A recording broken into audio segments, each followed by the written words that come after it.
Kamakailan ay mayroon akong napanood na video tungkol sa isang aksidente dahil sa walang kwenta na pagkarera ng mga kamoting motorista. Hindi ko alam kung parang nangyari, hindi ko alam hindi ako sigurado, pero parang ang sabi sa akin, nangyari daw ito sa Kawayan, Isabela. Parang ganon. Anyway, yung dalawang kamoting motorista, nagkarera, pampublikong daan, madilim pa, gabi, walang helmet. May nakasalubong sila. Hindi masyadong na-clear yung daan. Salpukan! Wala ding helmet. Ilan sa kanilang namatay? O sige nga, naman. Ito bang mga na-aksidenteng ito? Hindi nila alam na aksidente yon at pwedeng mangyari sa kanila yon? Hindi ba nila alam na dapat nag-helmet para sakaling ma-aksidente sila, may laban sila? Hindi ba nila alam na marami nang namatay bago yung karera nila? Dahil sa walang kwentang karera ngayon, hindi ba nila alam yon? Alam nila yon. But they must have thought, totoo yan. Pero hindi mangyayari sa akin yan. Galing ko yatang mag-banking. Madiskarte yata ako. Magaling ako. Ayun. Ay, nako. O sa mga nakikinig na kabataan, o sige, karera pa more. Karera pa more. Minsan, di ko alam kung maawa ko sa inyo eh. Kasi nire-remind naman kayo eh. At may nangyayari nang nakita nyo. Kilabutan naman kayo. Nag-iisip pa ba kayo? Ang mahirap niyan, mandadamay pa kayo eh. Bakit nagkaganito? Buti pa nga kung makapagtatanong ka pa at makapagbabago eh. Paano kung pagkabanggang ganun, patay na agad? Hindi na nakabawi. Kaya wag tayong pakasigurado. Baka sabihin mo, hindi mangyayari sa akin yung ginawa ni Solomon. Hello! Kung ikaw ay addict ngayon sa porn, anong pinangkaiba mo kay Solomon? Baka mas malala ka pa kay Solomon. Lalo pat ang sabi sa atin ng Panginoon na hindi natin kinakailangan magkaroon ng physical contact para mangalon niya dahil sa ating puso't isipan, pwede na nating gawin ang kasalanang yan. Kaya wag tayong pakasigurado. Ano ang sabi ni San Pablo sa 1 Corinthians 10:12? Siyang nag-aakala na siya'y nakatayo, mag-ingat, baka bigla kang bumagsak. Walang pinipili ang aksidente. Mas lalong walang pinipili ang dyablo kung sino ang kanyang tutuksuhin at ipeperwisyo. Wala. Yes, in every rule, there is an exemption. Pero wag kang mayabang at pakakampanting sabihin mong, yung exemption, ako yun. Hindi ikaw ang magdidikta nun. Again, wag pakakampante, wag pakasigurado. Ang sabi nga ni San Pablo, do not give the devil a chance to work on you. Do not give the devil a foothold. Huwag mong bibigyan ng foothold, base, ang demonyo. Kasi kapag binigyan mo siya, mahirapan ka nang paalisin siya. Ngayon, sakaling tayo ay magkamali, magkasala, sapagkat wala namang perpektong tao, bangon agad. Huwag na tayong pakalublob pa sa kasalanan, sapagkat lalo tayong marurumihan at hindi makakaahon pag ganyan. Pwede tayong ma-knockdown. Huwag tayong pa-knock-out sa kalaban. Katulad sa Ebanghelyong napakinggan, o hindi ba't ilang beses ding na-knockdown ni Kristo yung babaeng humihingi sa kanya ng pabor dahil inaalihan daw ng dyablo ang anak nito? Yung babaeng humihingi ng pabor, ilang beses na-knockdown ni Kristo dahil sa seeming rejection sa kanya ni Kristo. Pero nagpa-knock-out ba siya? Hindi! Kahit naman po aso, kahit naman po mga tuta, kumukuha ng mumong nalalaglag mula sa mga anak. Kita niyo? Na-knockdown, pero hindi nagpa-knockout. Ganun tayo dapat sa kasalanan. Pwede tayong ma-knockdown, pero wag pa-knockout. Sa tulong ng Diyos, bangon agad. Nakita niyo si David. Si David, nakiapid din. Nagkaroon din siya ng ilang babae. Pero mas maraming di hamak si Solomon. Bakit? Because David repented. Nagbago si David. David obeyed, David listened. Na Solomon. Kaya ang kasalanan ni Solomon, nagkapatong-patong. Mga kapatid, wag ganyan. Ang Diyos naman hindi magkukulang eh. Lagi siyang nandyan. Siya ay nandyan bago tayo makagawa ng kasalanan. Siya ay nandyan habang tayo gumagawa ng kasalanan. Siya ay nandyan kahit pagkatapos nating makagawa ng kasalanan. Anumang kasalanan yan. Nandiyan siya before, pinapaalalahanan tayo. Nandiyan siya during, sinasagip niya tayo. Pinagbabawalan pa rin niya tayo. Para siyang mabuting pastol na kahit nakuha na tayo ng asong gubat, kukunin niya kahit isang pirasong matitira sa katawan natin, kahit nilapa na tayo ng asong gubat. At nandyan siya, pagkatapos nating magkasala, hinihimok niya tayo pabalik sa Kanya. Ang Diyos ay never na magkukulang sa pagpapaalala sa atin. Kaya, huwag tayong maging mayabang. Huwag tayong pakakampante na okay ang lahat sa atin. Maging kampante lang tayo kapag tayo lagi talagang sumusunod sa Diyos. Pero kung hindi, wag mong isiping malakas ka dahil baka biglang bumagsak ka. Yung pagiging kampante habang tayo namumuhay sa kasalanan, hindi galing sa Diyos yan, galing sa demonyo yan, because that is part of His plan para magkaroon siya ng unti-unti puwang hanggang sa maging malaking puwang, hanggang sa maging malaking perwisyo na sa buhay mo, sa buhay ng pamilya mo at sa buhay ng ibang tao. Makita po natin sana yan hanggang maaga para wala tayong pagsisiyahan. Ito sana ang hilingin nating biyaya sa ating banal na pagdiriwang. Ang sabi ni San Pablo, in everything give thanks, not just in some things, not just in few things, in everything. Ganon karami ang dapat ipagpasalamat natin sapagkat yung in everything nito covers two basic important things. Una, yung talagang mga obvious na blessing. At yung pangalawa, yung mga hindi natin akalain na blessing. Una, yung mga obvious na blessing. Buhay natin, karapatan natin, kalayaan natin, talento natin, negosyo, trabaho, ministeryo, pamilya, etc. Napakaraming mga biyaya na kung minsan ay nakakalimutan na natin ipagpasalamat sa Panginoon natin. Isipin po ninyo, meron niyang eksena, sabi nung isa, gusto mo bigyan kita ng 20 milyong piso? O sige. Pero ang catch ganito, hindi ka na magigising kinabukasan. Kahit malusog ka pa, ha? Kahit wala kang sakit. Yun ang catch. Bigyan kita ng 20 milyong piso. Tatanggapin, ay di na, loko to. Bigyan mo pa ako eh. Mamatay rin pala ka. So dito makikita natin, kahit padagdagan yung 20 milyong piso na yan, mas mahalaga pa rin ang buhay natin.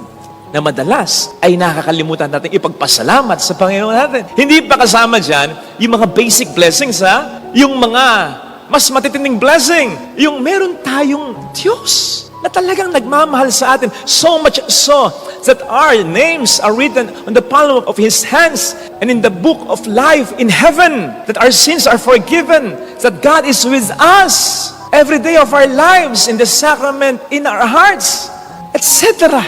Kaya, sa totoo lang, tayong mga Kristiyano, kung maunawaan lang talaga natin ito, tayo ang may pinakadapat ipagpasalamat sa Diyos sa lahat ng tao. Sapagat kumbaga sa pasweldo, meron na tayong napakalaking sweldo. Napakarami pa nating tuloy-tuloy na benepisyo. Napakarami nating dapat ipagpasalamat ngayong Pasko. Hindi pa dito kasama yung pangalawa, paano pa yung mga hindi natin inaakalang blessing sapagkat nakapagpaiyak, nakapagpalungkot, para bang nakadurog pa ng puso natin. Ito yung mga hindi natin ina-expect na blessing. Sabi nga nila, o sabi nga natin, blessing in disguise. Pero ito'y disguised, hindi sa mga mata ng Diyos, kundi sa mga mata natin. Sapagkat wala namang natatago sa Diyos. Wala pa tayo nandoon na siya. Alam niya kung ang bagay ay makatutulong sa atin talaga. Kahit pa mahirapan pa tayo ng bagya o talagang magdusa. Just the other day, mayroong pumunta rito nagpapasalamat sapagkat answered prayer. Nag-grant na yung application niya sa ibang bansa na matagal din naman niyang hinihiling sa Diyos. Mga 4 na taon na. Salamat at nag-grant na. Pero alam po ninyo, sabi niya kahapon, Father, kung isipin mo, salamat na rin at hindi ito nag-grant 4-5 years ago. Sapagkat alam mo naman, Father, namatay ang tatay ko. At least, nakasama ko pa siya. Nandito pa ako. Kaya nga ang paborito ko, na verse sa Bible ay Romans 8:28. All things work together for the good of those who love Him. Kasi dito, maliwanag na maliwanag. Pagdating sa blessing, walang itinatapon ang Panginoon. Lahat po pwedeng maging biyaya. Kahit na yung mga problema natin. In fact, kahit yung mga kasalanan natin o kasalanan sa atin.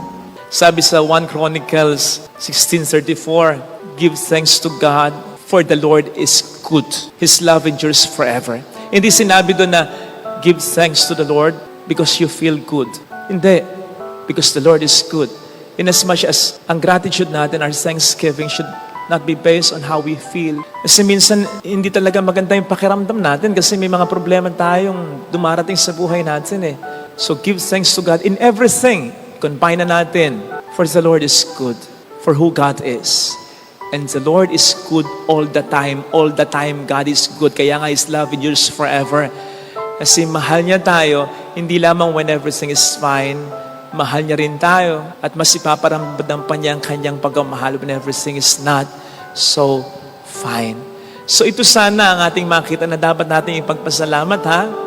Sapagkat when we realize it, mas lalo tayo magpapasalamat. Sabi ko nga sa mga nagbe-birthday, kalimbawa ngayon, ang kaibigan kong parang kapatid ko na si Mike, pag nagbe-birthday tayo, wag lang yung mga magagandang bagay ang balik-balikan natin, kundi yung mga pangit na bagay. Yun ang dapat nating ipagpasalamat. Yes, yung good things. Pero even the not so good things na sa pamamagitan ng kapangyarihan at pagmamahal ng Diyos ay naging good things. Yun ang mas magpapatingkad ng ating pasasalamat. And when that happens, yung gratitude natin, hindi na magiging masabi lang ng hindi iniisip. Ito yung magiging attitude na on our part. Kapag nakintal sa atin na marami kong dapat ipagpasalamat, makababawas pa yun ng stress natin, makababawas pa yun ng pag-aalala natin, hindi man makapagwala.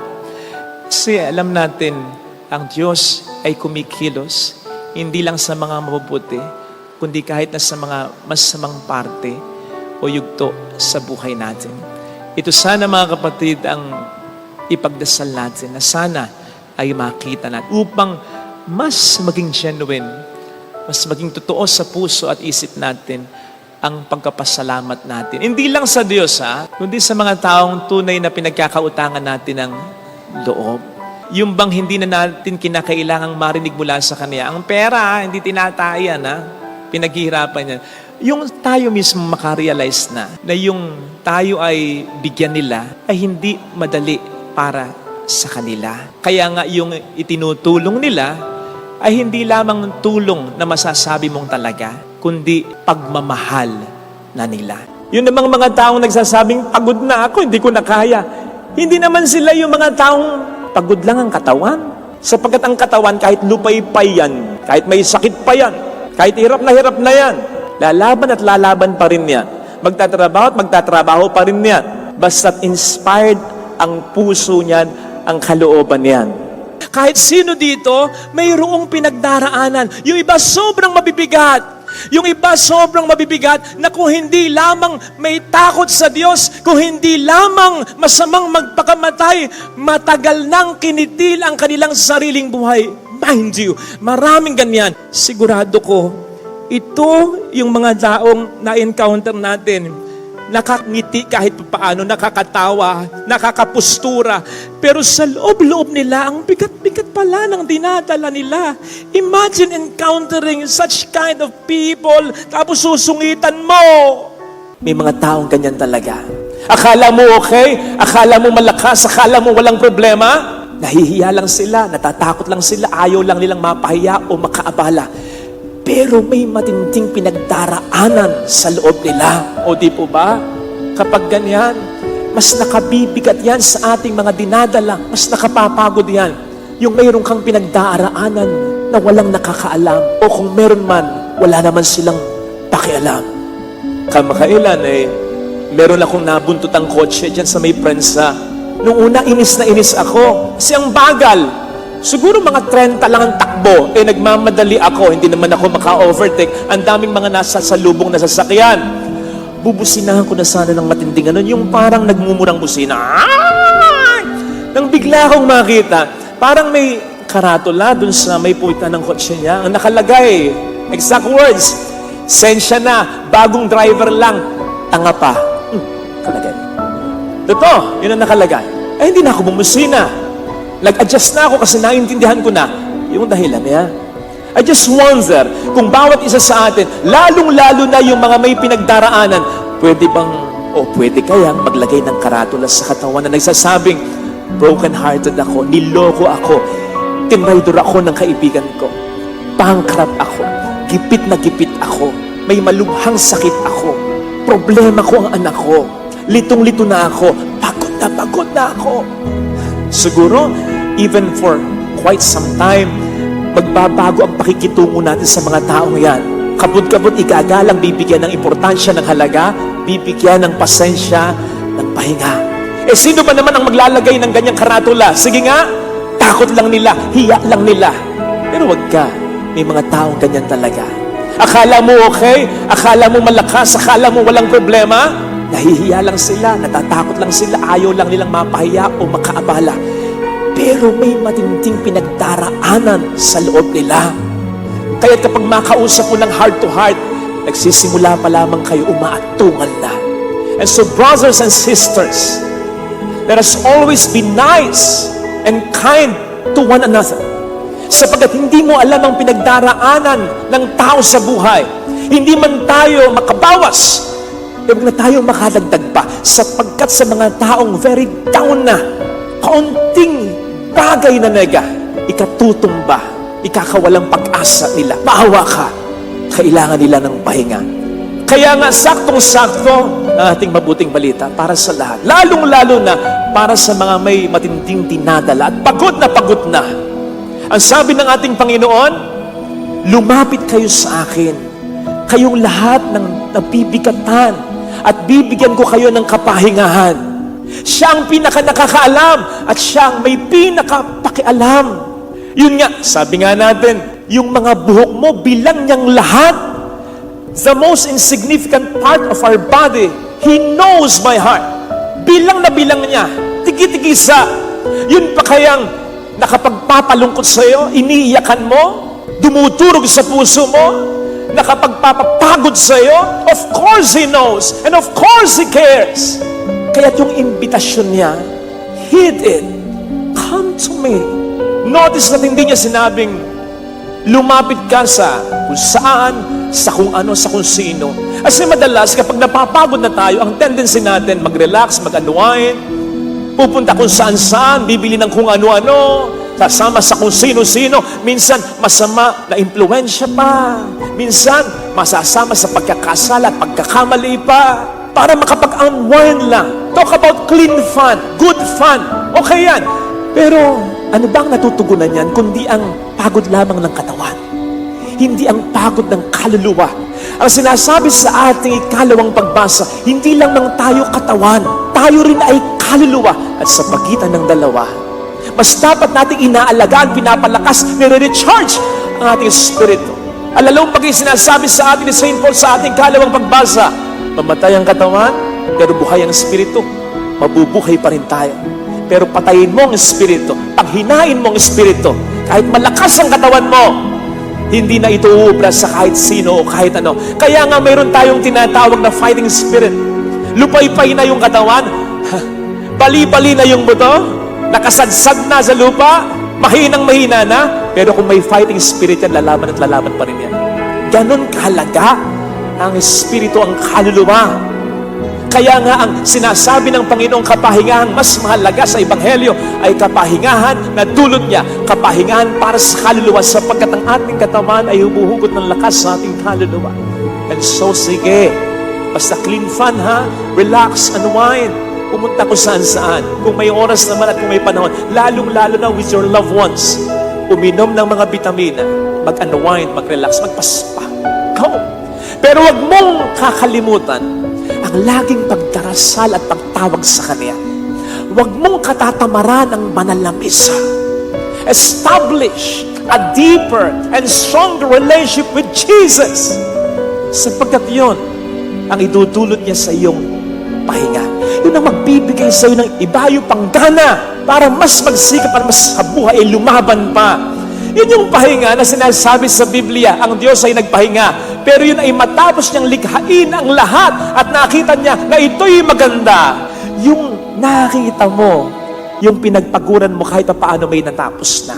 Experience will tell us na ang pinaka nakapagpapapagod sa atin, yung paulit-ulit na lang, hindi na matapos ang problema.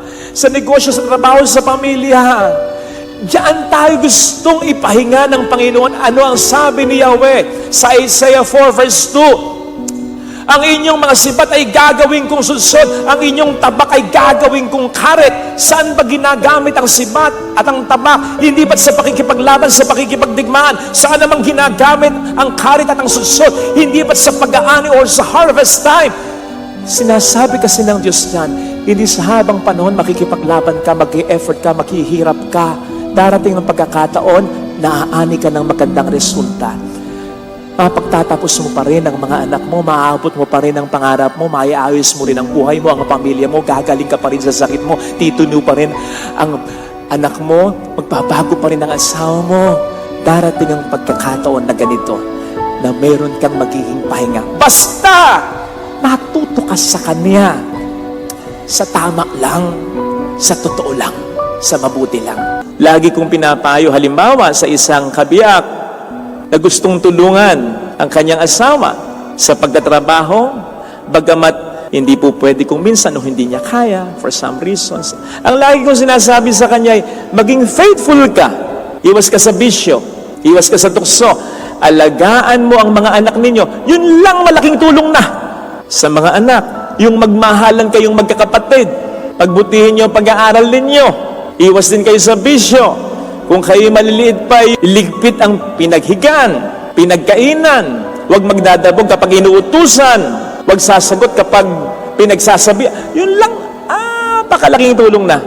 Sa mga may karamdamang inaalagaan, yun lang, maging positibo lagi ang outlook ninyo. Yung inumin ninyo ang gamot ninyo sa oras. Iwasan ninyo yung mga pagkaing bawal sa inyo at iwasang magreklamo ng magreklamo. Yun lang, napakalaking tulong na. Yun lang, kamustahin mo yung nanay mo, yung asawa mo, yung tatay mo, yung anak mo, yung kapatid mo, na kailaki ng suporta sa pamilya ninyo. Okay ka pa ba? Baka may problema ka. Kaya pa ba? Baka gipit ka, huwag ka nang magbigay ngayon. May naipon naman ako kahit pa paano. Bilhin mo naman yung gusto mo, huwag lamang puro kami. Isipin mo rin ang sarili mo, mag-relax ka. Kahit pabalat bunga lang, malaking bagay yun. Na binibigyan mo ng pataan yung nagsasakripisyo para sa inyong pamilya na pwede kang hindi magbigay ngayon. Pwede mong bilhin ang para sa iyo. Pwede mo rin isipin ang sarili mo na alam mo namang hindi naman niya din gagawin. Kasi bago siya, kayo muna. Pero malaking bagay yung inaalala mo siya. Yun namang mga taong nagsasabing, pagod na ako, hindi ko na kaya. Hindi naman sila yung mga taong pagod lang ang katawan. Sapagkat ang katawan, kahit lupay-pay yan, kahit may sakit pa yan, kahit hirap na yan, lalaban at lalaban pa rin yan. Magtatrabaho at magtatrabaho pa rin yan. Basta't inspired ang puso niyan, ang kalooban niyan. Kaya nga ang tawag natin, di ba? Lakas ng loob, hindi naman lakas ng labas o ng katawan. Sapagkat ang ating katawan, ang ating pisikal ay huhugot ng lakas sa ating kalooban, sa ating espiritu, sa ating kaluluwa. At kaya nga din yung mga nagsasabing, nakawawala ng pagod. They are not really pertaining sa pagod ng kanilang katawan, kundi sa pagod ng kanilang kalooban. Yung bang akalain nila na sila na lamang lagi ang nagdadala ng problema sa kanilang pamilya, nakakapagod yun din, hindi ba? Pero yung maramdaman nilang someone cares for them, someone understands them, someone is thinking about them, someone is appreciating what they've been doing, malaking bagay yun. Nakapagpapalakas ng kaluluwa, ng loob at ng espiritu yun. Kaya nga, yun ang alok na kapahingahan ng ating Panginoon eh. Alam naman niya na meron tayong mga vitamina. Alam naman niya na meron tayong mga pain relievers. Alam naman niya na meron tayong mga energy drink. Alam naman niya na meron tayong kakayanang kumain ng mga pagkain masusustansya. Pero bakit nag-aalok siya ng pahinga? At ang inaalok niyang kapahingahan ay hindi yung kapahingahan na idudulot ng mga material na bagay na yan. Sapagkat ang pinaka napapagod sa totoo lang ay alam niyang hindi ang ating katawan kundi ang ating kalooban. Kaya ang sabi niya at ang alok niya, bibigyan ko ng kapahingahan ang inyong kaluluwa. Hindi natin kinakailangang mawalan ng mga trabaho, mawalan ng mga alalahanin, mawalan ng mga sakripisyo. Sapagkat lalo pa tayo'y nagmamahal, ay nako, kahit sabihin sa'yo ng isang taong tama na, sige ka pa rin, magtatrabaho ka pa rin, aalalahanin mo pa rin, kahit may iba nang nag-aalala. Kahit may iba nang gumagawa, gagawa ka pa rin kung ano magagawa mo. Kahit may iba nang nananagot, pananagutan mo pa rin, lalo na ang responsibilidad mo sa pamilya mo. Ganon kapag nagmamahal lang ang tao. So hindi kinakailangan mawala ang lahat ng mga alalahanin, trabaho at sakripisyong ito. Ang kinakailangan lamang ay yung alam nating may nakakatuwang, may nakakasama tayo. Kahit nga ang ating Panginoon, nakapagpahinga sa bangka, kahit na ito'y binabayo ng hangin, ng alon at bagyo. Bakit? Sapagkat alam niyang may katuwang siya, may kasama siya. Sino? That time, hindi ang mga alagad niya na walang pananampalataya o mahinang pananampalataya sa Kanya, kundi ang Diyos na nagsabi sa Kanyang, "This is my beloved Son in whom I'm well pleased." Kaya sana, dalangin natin sa misa, makaramdam tayo ng katuwang o kasama.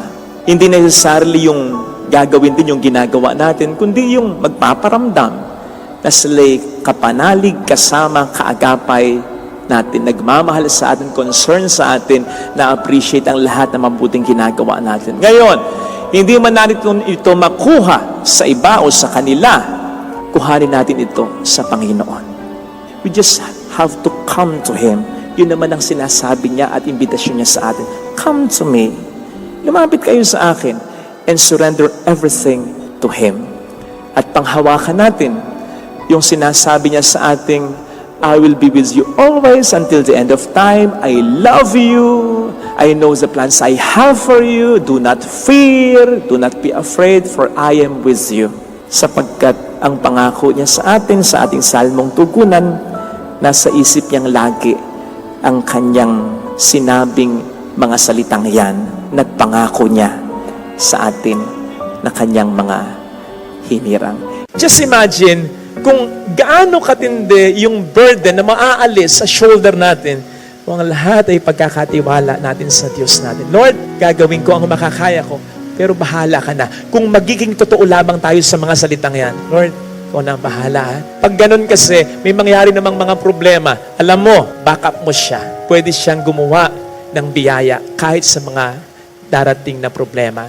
Hindi mo kontrolado ang lahat ng bagay, pero kontrolado niya. Hindi mo nakikita ang lahat, kita niya. At yon ang mas mahalaga. So imagine, yung magiging saya mo, kahit na may dumating pang mga problema, kasi bahala siya. Just imagine, kung gaano katindi yung burden na maaalis sa shoulder natin, kung ang lahat ay pagkakatiwala natin sa Diyos natin. Lord, gagawin ko ang makakaya ko, pero bahala ka na. Kung magiging totoo lamang tayo sa mga salitang yan, Lord, ikaw na ang bahala. Ha? Pag ganun kasi, may mangyari namang mga problema. Alam mo, backup mo siya. Pwede siyang gumawa ng biyaya kahit sa mga darating na problema.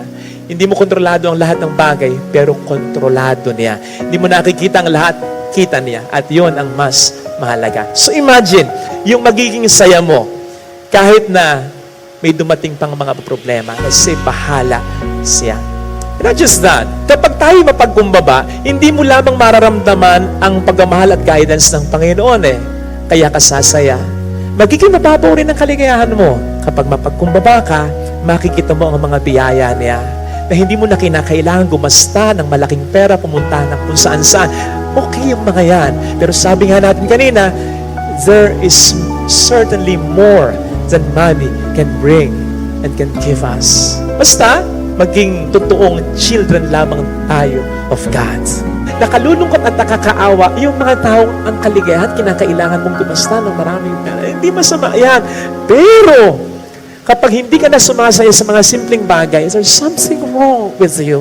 Sapagkat ang Diyos, pinasaya tayo mula noon hanggang ngayon sa pagiging simple lamang niya. Kung hindi natin yun nakikita at hanggang ngayon hindi natin nakikita ang Panginoon sa banal na ostya, there's something wrong with us. Masyado na tayong mataas. Hindi tayo sasaya ng ganyan. Magiging high maintenance tayo pag ganyan. Magiging malungkot tayo kung ganyan. Kahit pa maranasan natin ang karangyaan, kasikatan, kapangyarihan at kayamanan. Greatness recognizes greatness. Kapatid, maging mapagkumbaba para maisip mo, pwede ka rin palang maging dakila sa mga simpleng mabubuting paggawa. Kapatid, kapag ikay naging mapagkumbaba, makikita mo, may mga tao sa pamilya mo na dadakilain mo. Hindi nyo kinakailangan maging mayaman, maging sikat. Basta't mayroon lang kahit isa na nagsasakripisyo para sa inyo, dakila, great family ang meron kayo. Ito sana ang hilingin nating biyaya sa banal na pagdiriwang na ito. Kahit sino dito, mayroong pinagdaraanan. Yung iba sobrang mabibigat. Yung iba sobrang mabibigat na kung hindi lamang may takot sa Diyos, kung hindi lamang masamang magpakamatay, matagal nang kinitil ang kanilang sariling buhay. Mind you, maraming ganyan. Sigurado ko, ito yung mga taong na-encounter natin. Nakangiti kahit paano, nakakatawa, nakakapustura. Pero sa loob-loob nila, ang bigat-bigat pala ng dinadala nila. Imagine encountering such kind of people, tapos susungitan mo. Ni hindi masyadong narinig yung inutos mo. Hihiyain mo. Simpleng pagkakamali, mumurahin mo. Tandaan mo yung minumura mong kasambahay mo. Pag uwi ng bahay niyan, anak yan, o kaya natay yan, o kaya nanay yan. Gusto mong minumura ang nanay mo? Niloko na ito. Lulukohin mo pa. Umuutang sa'yo, papatungan mo ng patubong sobra-sobra, tapos sasabihin mo, tinutulungan mo lang siya. Kung hindi ka magpapatubo ng sobra-sobra, kung hindi niya kakagatin yon, magpapautang ka. Sa pamilya, ganyan din. May mga pagod na, bibigyan mo pa ng sama ng loob, patong-patong na ng problema, dadagdagan ka pa. Ano sa paningin mo, sa pakiramdam mo, ang magiging pakiramdam nila? Ganito, dapa na, sinusudsud mo pa, sinusubsub mo pa. Huwag naman sana. Lahat tayo, totoong may pinagdaraanan. Kaya kung minsan, kung makapagsalita ka, gano'n na lang. Bakit? May pinagdaraanan ka rin sa pamilya mo eh. Okay. Pero, hindi lahat tayo pare-pareho ng pinagdaraanan. Hindi totoo yung kasabihang, we are all in the same boat. Sapagkat yung iba sa atin, naka-cruise ship. Yung iba sa atin, nakabarko. Yung iba sa atin, nakabalsa. Yung iba sa atin, styrofoam na lang ang hawak sa gitna ng karagatan ng problema. Ikaw, maganda pa support system mo eh. Nakahawak pa at parehong kamay mo. May humahawak pa sa'yo. Sila baka daliri na lang. Tapos, itutulak mo pa.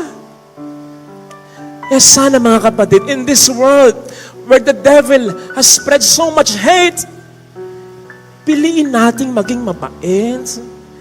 Kasi, sigurado ko, people come into our lives not by accident. It's either pinupapunta sila ng Diyos sa atin, o tayo ang pinapapunta ng Diyos sa kanila. Either way, we can experience even a glimpse of heaven here on earth.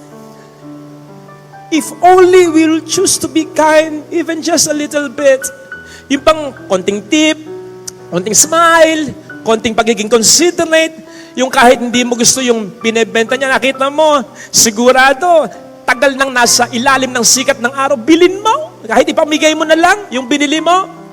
Sa pamilya, konting thank you, konting lambing, konting thoughtfulness, konting pag-aalaga, konting paghahalaga. Nako, kapag ganyan, kahit konti lang, masusungkit natin ang langit kahit saglit. It will have a ripple effect. Babalik at babalik. It won't be wasted. So isipin po ninyo, kung lahat tayo at kung lagi tayong magiging mabait, ang mundong ito ay magiging parang langit. So hindi po tayo nilikha ng Diyos para maging malungkot dito sa daigdig at upang maging masaya sa langit. Nilikha tayo ng Diyos upang dito pa lang maging masaya na tayo at upang maging mas masaya tayo sa langit.